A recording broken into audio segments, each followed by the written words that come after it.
మంచి చేయాల్సిన పోలీసులే ఇలాంటి లంగా పనులు చేస్తే ప్రజలు ఇంకెవరి దగ్గరికి వెళ్ళాలి? ఎవరి దగ్గరికి వెళ్ళి వాళ్ళ బాధలు చెప్పుకోవాలి?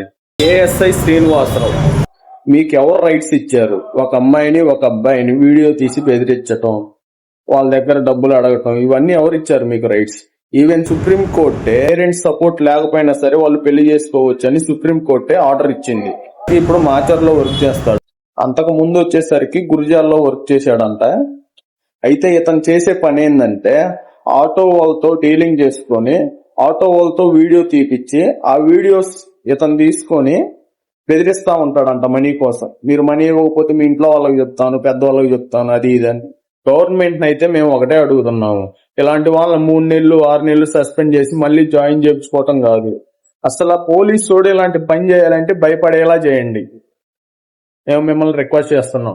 బయట వాళ్ళు వేరే వాళ్ళు కాబట్టి వీడియోస్ తీసి బెదిరించడం బాగానే చేస్తున్నాం. అదే ప్లేస్ లో నీ కూతురు నీ ఇంట్లో వాళ్ళు ఉంటే అలానే చేస్తావా?